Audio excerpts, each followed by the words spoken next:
Hello and welcome to In the Light, Growing Your Soul with me, Anna Isabel. I'm a psychological astrologer and an analytical hypnotherapist. And I am delighted because today I am with Sarah Janes. Hello, Sarah. Hello, Anna. Thank you for having me. Well, it's a pleasure. Your book intrigued me when I saw it, Initiation into Dream Mysteries. And here it is. So anything to do with dreams is already interesting.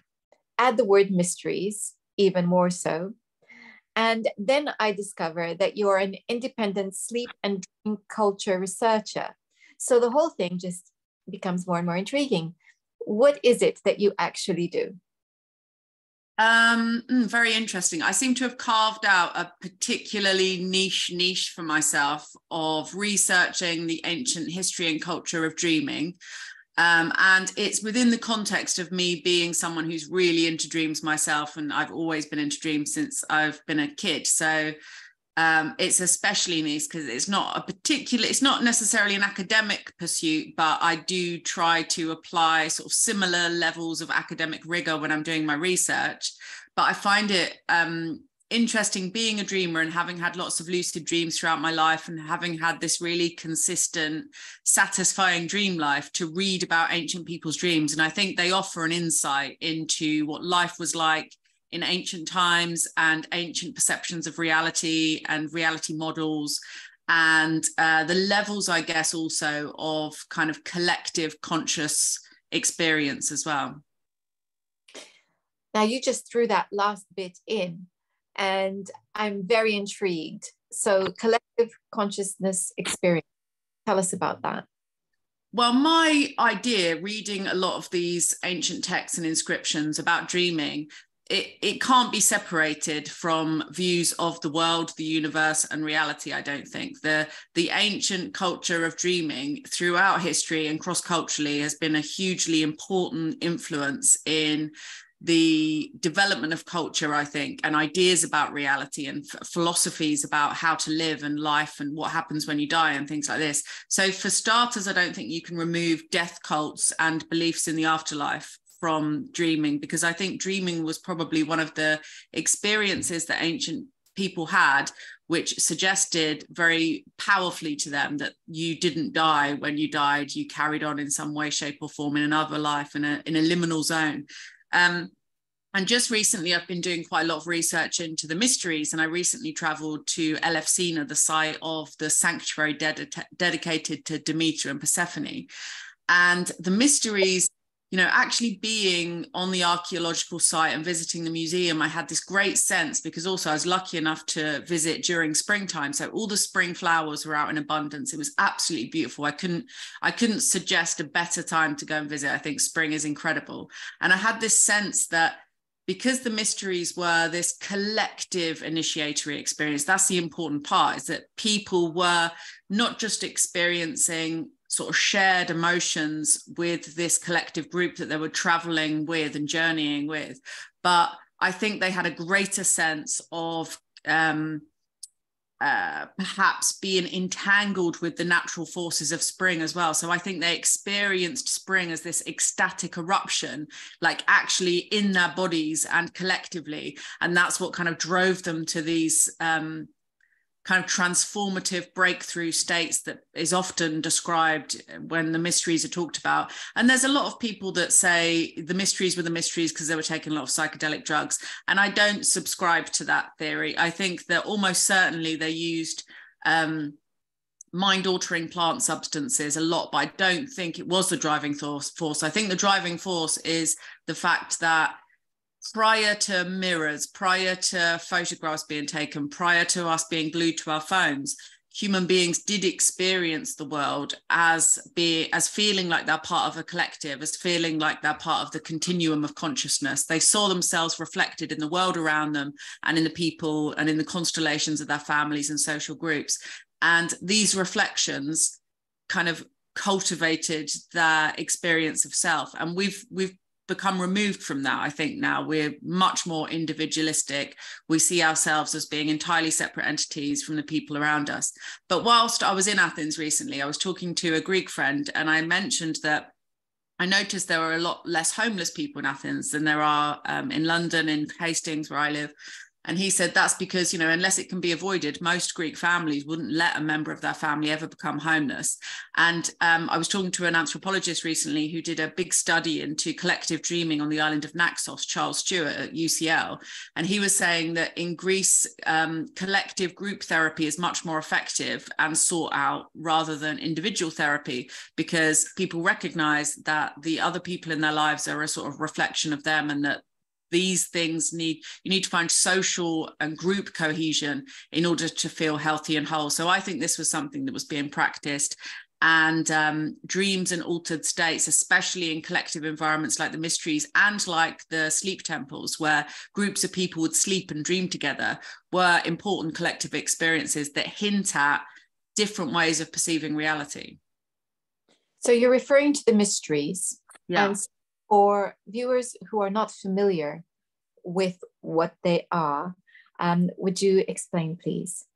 So the mysteries is kind of like an institution of wisdom and learning, and they were these festivals that people would take part in the ancient world. And the really famous ones, and the site I went to visit, Elefsina, the mysteries of Elefsis.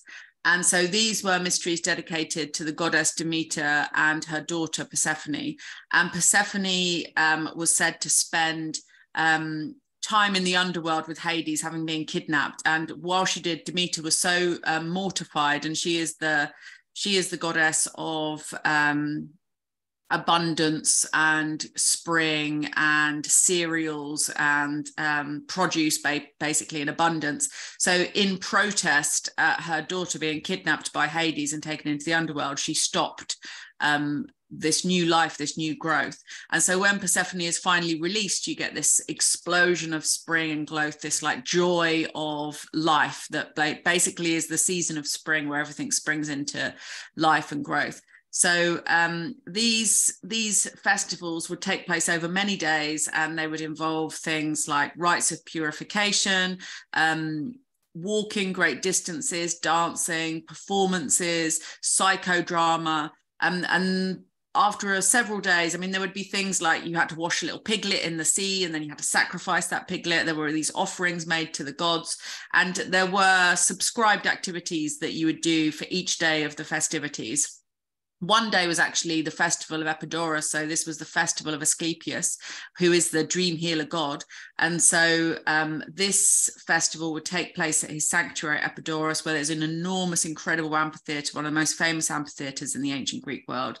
And there were psychodramas, performances of songs, dancing, feasting. And then the final initiatory experience would happen at Elefsina, where there was a structure called the Telesterion, which was the sort of ultimate building of the mysteries. And here it was said that these sacred objects that had been taken along on this pilgrimage were revealed to the initiates, and they had transformative experiences by all accounts. And there was certainly some psychodrama and perhaps some kind of theatrical elements employed in this as well, but they were experiences that were said to completely transform people, like a really group therapeutic experience. People would come out and say it's the best thing that's ever happened to them. If you revealed the secrets of what were revealed to you during the mysteries, there was potential that you could be executed for revealing those secrets. So secrecy was a big important part of it, but people from all walks of life would take part in these activities as well. So they were really deeply meaningful, deeply religious, and deeply symbolic. And they seemed to essentially provide people this sort of collective experience of dying. And the more I think about it, the more I think that they're collectively dying with the earth in autumn, because there's mysteries, there's the greater mysteries and the lesser mysteries. And collectively they're dying in the autumn, and collectively they're being reborn with spring in the springtime, when they have the mysteries that celebrate springtime. think you're absolutely right that it's unlikely that this was just a drug-induced experience, because everything that you're describing there is known to help people to raise their vibration, if you like. If you've ever been on a workshop where you're working with people and you're singing and you're engaging in drama, and there's all these different techniques that we know help us to shift consciousness that do not require mind altering plants. So it makes sense to me, given all of the activities you've described, that there would be mind altering experiences without mind altering drugs. So I think you're absolutely right. And I find it very interesting that you're talking about in Greek society, even now, therapy being more effective if it's group therapy. Because in hypnosis, for instance, when we are working on creating, let's say, a new perception to counter an old one, and we've done all of the therapeutic work and we want to reinforce it, one of the things that we do is we have the person visualizing the reaction, the supportive reaction of family and friends. So to be with other people who are sharing an experience is a reinforcer, and it will heighten the experience. Yeah, I mean, I found that fascinating, and it makes a lot of sense. And it really was a bit of an epiphany in terms of how the mysteries functioned, because I do think, I've been doing a lot of research recently into mirrors, because I'm really interested in how material culture influences perceptions of reality. Mirrors are fascinating because if you think about life before mirrors, before any well-developed form of reflective surface, we weren't regularly looking at our own faces or our own bodies. We identified less with self. Those what are called those Venus figurines, those statuettes of women where it shows like really accentuated buttocks and breasts. Some people think that that's because without mirrors, without anyone taking a photograph of you, you're kind of looking, and so your perception of the way your body looks is actually slightly different, which I find very, very interesting. So mirrors for the longest time were only used by elite people, and they were objects of magic and sorcery and divination, and they were often incorporated into grave goods. And they really, in a world where there's no sort of naturally as perfect reflective surface as that, they were these unique objects that offered this window into a kind of altered reality in some ways. And the earliest mirrors that have ever been discovered, so far at least, are polished obsidian mirrors that were found as part of grave goods at Çatalhöyük, which is a really early Anatolian settlement in Turkey. And these were in Anatolian kind of religious spiritual practice a bit later on. You see the mirrors are related to women, they're related to having power over men. Often they're described, used in magical rituals to make men impotent. It's like you can capture someone if you can capture that image in a mirror in some ways, and exert your influence over them. And if you think about folklore that sprang up around the use of cameras, for example, in indigenous populations, and how there's this idea that if you take a photograph of someone, you can capture their soul, I think mirrors are perhaps echoing that idea. So then we have cameras, then we have films, then we're like constantly bombarded with our self-image, and actually that's entirely changed our perception of self and how that self relates to the rest of the world. But I think for the longest time, and even now in indigenous communities where they aren't constantly looking at themselves, they just naturally feel more in tune and more enmeshed with their natural environment.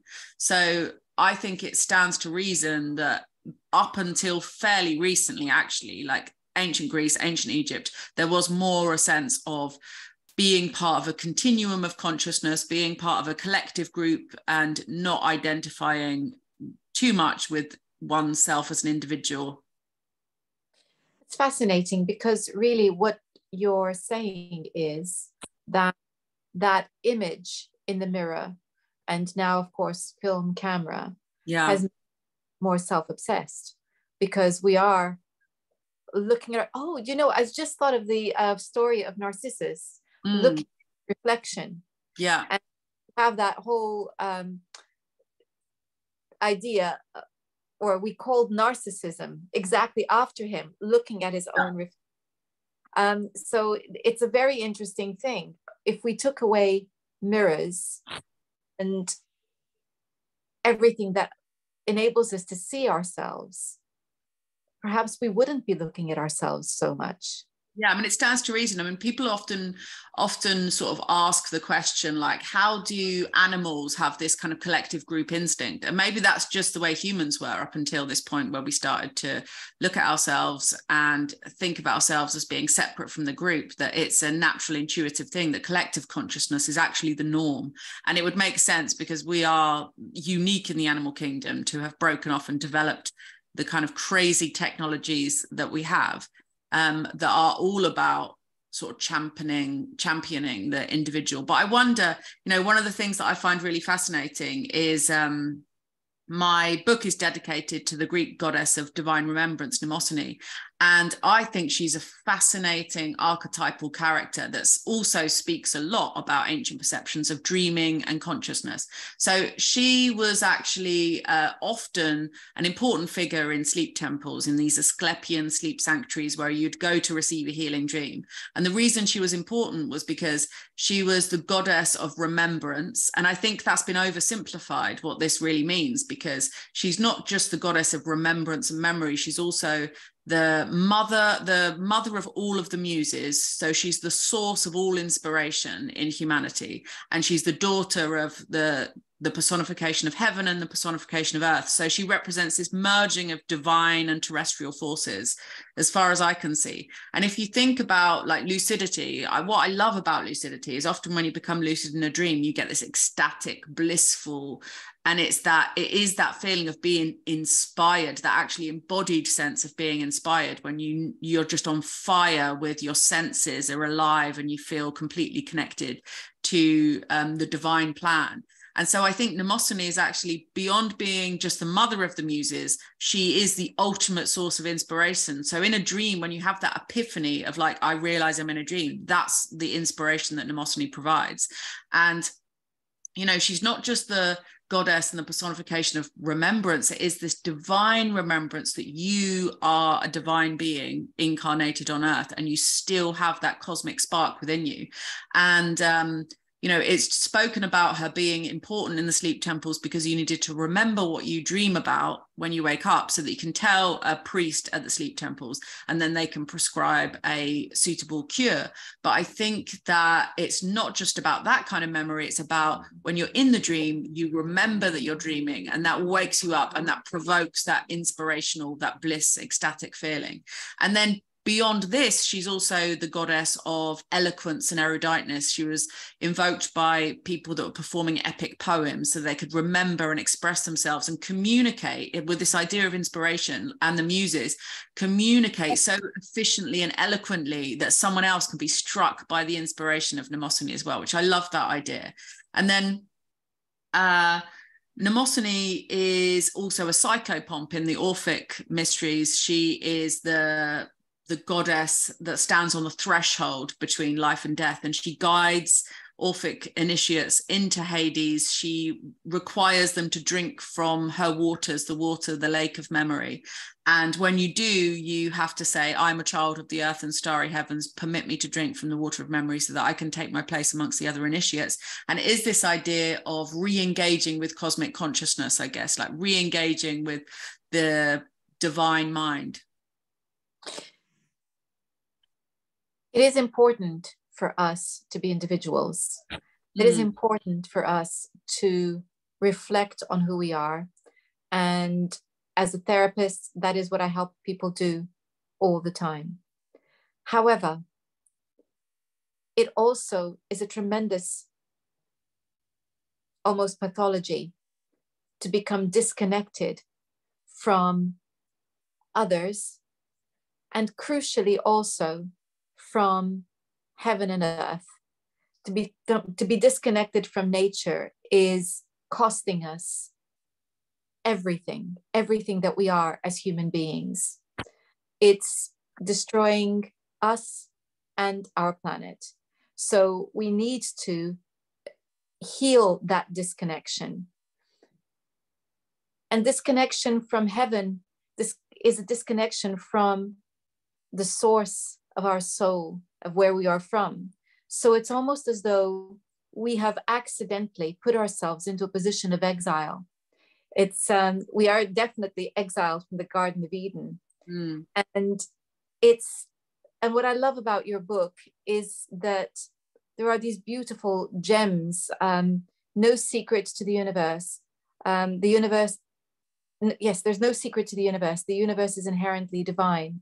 I love that. And then our attention augments our perception of the world. These are gems because they are reminders of who we are and our place here and how we can shift our perception. Well, I think this is it, isn't it? Like, it's so interesting to observe how different people perceive things. And it's interesting you mentioned nature connectedness there, because during lockdown especially, I started to go on these really long walks in the nature reserve near me. And I love walking, I always have, and I've always loved nature, but I often just think of going with other people or taking my daughter. And during lockdown, I started to go on my own quite a lot. And it was a really transformative experience because I spent a lot of time in nature on my own as a child. And I think I reconnected to that sense of actually communing with nature. And I got into a habit during lockdown of waking up to see the sunrise. And I think it is all down to perception. And one of these things of the universe being inherently divine is that it's hidden in plain sight. We don't need an explanation. It's already there. It's absolutely amazing and incredible that we exist in this moment. It's unbelievable. We're so lucky. And if we had one day left to live, we'd still have the opportunity to see a sunrise on Earth, and everyone is going to die. That's guaranteed. So as hard and as difficult as life can be, there's still an opportunity. There's still always opportunities to experience joy. And, when I started to wake up to see the sunrise, I could get myself into an absolutely ecstatic state just seeing the sunrise. And where I live in Hastings, I live right on the seafront. And about once a year, we have a mackerel run. And this is my absolute favorite time to go to the sea. So I used to wake up at dawn and I realized that the little mackerel, the whitebait, they love the first rays of light from the sun. And I just had never, ever seen this before. And so as soon as the first shaft of sunlight hits the water, they all start jumping with joy in this light beam. And I felt entirely part of it. And I felt like, this is what I was thinking about the mysteries as well. Like when you feel that enmeshed within nature, you can experience the ecstasy of plants. And I was reading that story about how, you've probably seen it online, there's been loads of people posting about how plants scream when you don't water them. And I think that probably a lot of people that spend a lot of time around nature and feel really close to it can hear that, because I can feel when plants are happy. Like in my room, it's not like a sound that I can hear, but there's a sort of sense and an aura that they give off when they're happy or not. And I think that the sound and the harmony and the chorus of ecstasy that plants are making during spring, and the birds as well. Like I think that I started to get really familiar with the sound of the dawn chorus, and you can hear like the birds seem happy when it's a really good dawn chorus. Like there's a difference, that it's like they're talking to you and communicating these ideas. And I think in communities that to this day are still enmeshed within their natural environment, these are just natural languages that they have grown up around and they know about and they love. And it's so vital that human beings have this connection with nature. And it was something that was recognized in the Asclepian sleep temple tradition, because ultimately they are holistic nature healing centers where human beings, being absorbed in this kind of feng shui, perfect, harmonic, natural environment, can recalibrate to their natural patterns, which are patterns of harmony and cohesion. And in that way be brought back into health. And it's interesting that Asclepius's attendant figure, Telesphorus, represents, he's kind of like bringer of completion, of fulfillment. And he is this kind of element whereby to be healthy, it's about reharmonizing with nature, perfecting yourself according to the natural plan that was always laid out for you from birth, because that's a natural, harmonious, healthy plan for you? I was just thinking about before the world went mad, where we had doctors beginning to prescribe walks in parks and gardening, etc., as a Yeah. means of healing. And it's something that I think that perhaps the science side of our culture is kind of reinventing the wheel or rediscovering something that was forgotten, but Absolutely. many of us instinctively know. Yeah. And we get caught up in the rat race of life, and that can be turned around very simply by slowing down Mm. and taking time to spend outdoors. So important. So it's rather beautiful to hear that that's played a part in healing. Yeah, I From mean, it's fascinating, isn't it? Because I know exactly what you mean when you read about these things on the TV, or you read about them in newspapers, or you watch a video about it. It's not the same as actually doing it. And there's so many organizations, people paying lip service to this, but there's so many people that know it's true but still aren't getting out there and doing it, because it's got to be like an embodied practice. You have to just do it. And I guess with lockdown, people were forced to fully engage with it. And I actually think the trauma of lockdown, obviously I completely understand that lots of people had a horrendous experience with lockdown, and I do not in any way discount people suffering during that and becoming seriously ill. I know that that was happening, but for many people, lockdown was this incredible time where they actually they were forced to spend time in nature, and that is what made them realize what they'd been missing for so long. There was nothing else to do. That was the thing, is that there was nothing else to do. And we were blessed in this country, well, at least in the Southeast. I don't know about the rest of the country, but it seemed like the entire country was basking in the most beautiful spring we'd had for years. Wasn't it? Yeah. It was an incredible time. And one thing that I noticed, perhaps above all else, was the quietness allowed nature's voice to come to the forefront for the first time in my entire life. Unless I lived in the Peak District for a while, so I've lived in some really sort of quiet countryside locations. But in Hastings, just there were so many more birds, seals, even the fish and the aquatic life responded so dramatically to the drop in industrial sounds and in ships and in boats and things like this. It was amazing, and it made you think that nature will just spring right back if we just slow down and stop sometimes. Indeed, and by no means are we suggesting that our activities are completely and utterly undesirable. We also need to make noise and be heard. It's just about balancing, and I think tuning in, so that instead of only hearing our own sounds, that we can actually hear the other sounds that are around us. I think, and that's about tuning in also. So, yeah, when I'm walking on the heath, I sometimes can hear the motorway, depending on which way the wind is blowing.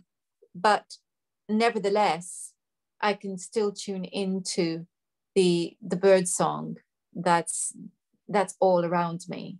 So we've been talking about nature and connecting with nature and our relationship with nature being a very ancient and I think instinctive need. How does this relate to consciousness and dreaming? We've kind of outlined it, but I think we need to make it a little bit more concrete. So I think in terms of the ancient Greek tradition, the Asclepians were, like I say, these kind of natural health spas, these environments where they would create the perfect environment to heal. And then I guess it's left up to the individual in some senses, or the individual as part of this healing collective. So there were particular dormitories where you would go to sleep in a group, and the desired outcome would be that at some stage you would have a dream where the god Asclepius visits you and heals you.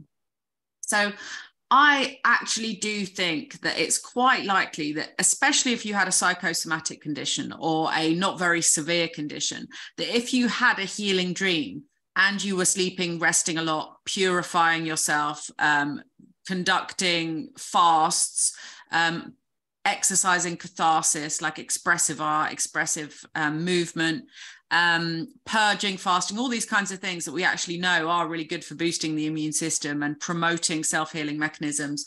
Asclepius I often describe as being the kind of like forefather to Wim Hof, because he was into cold water bathing, and people would be encouraged to take these cold water dips in pure spring water. So this is another useful, healthy thing.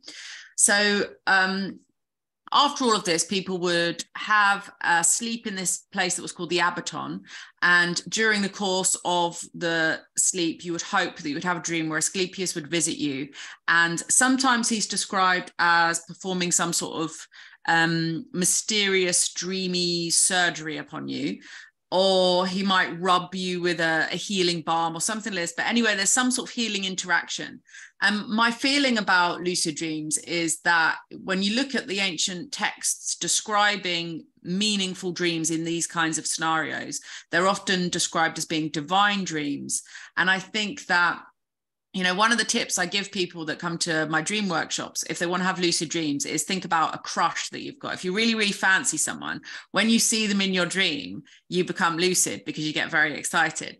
And I do think that the same would have applied for ancient people wanting to see a god and incubating to see a particular god. When they were in the divine presence, they would have become lucid. There's no doubt in my mind that that would be a significantly sort of ecstatic experience for them to become lucid in that. And so let's say they are lucid, then lucid dreaming is known to be this kind of unique entanglement of mind and body. So if during this lucid phase, you're experiencing in the dream some profound healing event, then I think your body, your biology, your biochemistry tries to match that healing event with the kind of kickstarting of self-healing mechanisms, that when you are asleep, we know that certain genes are switched on and ordinarily switched off, and these are the genes implicated in homeostasis. And homeostasis is the natural housekeeping mechanisms of our bodies that help cell regeneration, detoxification and hormonal balancing and things like this. So these are the processes that usually happen when we're asleep at night, and they don't ordinarily happen during the day. So I think that the healing event in a dream can actually be a way of kind of consciously directing those processes to get the right healing event that you want to happen in your body. And I suspect that it would happen much more effectively on conditions that were remotely psychosomatic or sort of low-grade conditions, and that it would be progressively more and more difficult to heal very serious illnesses. But I wouldn't entirely rule it out over time, given enough healing dream events and enough harmonious natural environments, that I think that it would probably work on quite a lot of conditions. Well, you know, whilst training for the medical side of hypnotherapy, I came across documented cases of people spontaneously getting out of bed, you know, when they had cancer and everything being tickety-boo. And what was happening in those cases is that they had had people praying for them around them. So we can see it as a miracle, divine intervention. Yes. We can also see it as exactly what you've described, because what the reports didn't document was whether they had had any dreams, whether they had seen religious figures that they revered. So we don't know exactly whether it was some sort of extraordinary placebo effect or whether there was some miraculous interaction between the soul and spirit. So that we don't have the document for, but what we do know is that there are documented cases of this happening, and that in, I think, all of the ones that I came across, prayer was involved.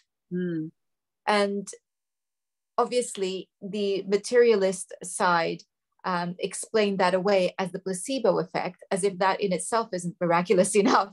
Yeah. Well, I find it fascinating that one of Asclepius's daughters was called Panacea. So she's the cure-all. And it begs the question, is the cure-all the healing dream? Because essentially that's the same medium delivering different effects for different people. And I think that there probably was a dream medicine. You know, Panacea is the cure-all. And if you receive the medicine in the dream state, I mean, I've frequently had dreams where I've taken a substance and it's altered my consciousness within the dream. Like I've taken psychedelics in dreams, which I haven't taken in real life. And when I take them in the dream, they have these psychedelic types of effects. And I think that certain agents can act as transformation on different levels. So if you're told that you're going to receive a medicine in a dream, and, you know, it's neuro-linguistic programming to some extent, like everything that's going on there is perfect, like creating perfect situations and environments for people to have desired dreams, dream incubation. So, you know, there's statues of the god around, his symbolic animal and his theriomorphic form of a snake. So there's snakes in these temples as well. So if you think these snakes were given free rein, they're non-venomous snakes, so they weren't very risky, but they're given free rein around the temples. And these kinds of things are going to be weaving their way into the dreamer's dreams, because you are constantly picking up on environmental information, even when you're deep in a dream, and these things get turned into visual content. So I don't find it at all surprising. I think that this is something I want to do more experiments with, basically, because I think that it's a massive untapped. It's been written off as being like just mythology, folklore, meaningless, magical thinking or whatever. But actually, I think there are some deep scientific realities to what was being practiced in these sleep temples. And of course, there must be something happening, because they were successful for 2,000 years. They were the main healing sanctuary in the Greco-Roman world. I don't think it can be dismissed as magical thinking and myth. And the reason is because the conditions that you have described are conditions under which, in a negative sense, this is how people are inducted into cults. And this is how people are become parts of gangs, and how it's called brainwashing. And that's the negative side, where it's being used to manipulate and to break and manipulate the mind in order to make the person more pliable and malleable. Absolutely. That's a good point. I'm fascinated by cults, actually, for this reason, because the power to change someone's consciousness and belief system is extraordinary, with really very little. All you need to do is remove them from that ordinary environment, indoctrinate and inculcate new sets of beliefs, and it can happen so easily. I've been watching a lot of documentaries on cults, and I run a lecture series down here, and I had a lecturer, Alexandra Stein, talk about cults and how the cult dynamic works. And I would say the Asclepian cult was a very successful and healthy, good cult. And cults can be great as long as you've got a great ethos in terms of, if you want to improve people and heal people, then it's certainly one way to do it. Faith can be incredibly transformative for people. It's just, I think there's an element, having watched all these cult programs recently, actually, interestingly enough, it's just about choosing your belief. There's an element of suspending your disbelief that's necessary to enter into that altered state of consciousness. And if you can have absolute faith and confidence that it's a decent belief, then I think it can have a hugely beneficial outcome to people. Indeed. And what you're describing is a culture of healing. This is not about disempowering people. It's about helping people to heal. And that's completely the reverse of what we've been talking about. But nevertheless, if you have a situation where everyone is in there together, raising that vibration, raising the energy, and it's a shared expectation of healing, and you have people who are in authority, who are acting as conduits for healing. And so that raises your expectation And then all of the imagery is reinforced through pictures, etc. And if snakes are part of the healing experience and they are wandering around, then you are in the perfect set of mind to go to sleep and have those dreams. And that's the point. So in no way would I subscribe to the idea that this is simply mythology and magical thinking, because we have examples of this being used in the negative in our society. It's quite a good example of how to make a cult decent as well, I think, in terms of, because the emphasis is on the individual's dream and the collective's dreams, kind of, you know, you're going to be generating certain content anyway, but because the critical moment is a personal gnosis in some sense, then that's going to be different for everyone, and the essence of it can remain relatively pure, I think, because it isn't about giving over another human being this power to heal you. It's about having a healing event that occurs in your own dream that comes from a divine source. So I think that may be why, I don't know how corrupt the Asclepians became, but maybe it was a kind of protective element in terms of corruption. Indeed. Well, what a fascinating book you have here. And I think it's time to remind everyone that it's called Initiation into Dream Mysteries. So if you want to find out more about Sarah Janes, how do people do that? I have a website which I have most of my activities on. At the moment, I'm in the middle of planning a symposium that explores all aspects of sleeping and dreaming, from the sort of sleep science and cutting edge dream recording technology to the ancient history of dreaming and excavations at Epidaurus, the archaeology of sleep temples, and the psychological, emotional, spiritual aspects of dreaming as well. So I think dreaming is one of these instances whereby story and myth and the imagination is vital. So I think human beings really crave mythology, story, and imagination. And I actually think that this is what's driven so many people to get into conspiracy theories, because they want there to be stories, they want characters, they want narratives. And dreaming is something which, when you're exploring it, you can't help but go into the imaginal as well. So I think it's a really valid way of bringing science, art, and the imagination together. So anyway, this big symposium I'm planning is happening in Athens in October, and that's pretty much all I'm working on at the moment. And I would like to make a film kind of out of my book, actually. That's one of the things I'd like to do. I've always, since I got into dreaming as a child, my plan was to be a dream film director, so I could like make dream films and make people watch them, because I was so into dreaming when I was a kid that. And when I talked to other people, they didn't have like the weird sort of dreams that I had. So I really, really was desperate to show people what it looked like. And I've been communicating for a few years now with someone who's working in developing dream recording devices and dream speech recording devices, which are amazing, because your voice box, actually, when you're talking in a dream, your voice box is making micro movements that kind of echo in very sort of low, subtle movements, the same words that you'd be saying in the dream. So there are people using electromyography now to try to pick up these subvocalization movements and transcribe them into script. All these things I find absolutely fascinating. So yeah, this symposium is going to be pretty amazing. So your website is? Oh yeah, themysteries.org. So I'll be putting a link to that in the description box, along with a link to your book. Sarah Janes, thank you so much for your time today. Absolute pleasure. Thank you so much, Anna. And thank you all for watching. Do remember also to check out my own website if you want to find out more about what I'm up to. Until next time. Now, hang on. Next time, we are looking at the Kabbalah of writing. Have a great week. Goodbye.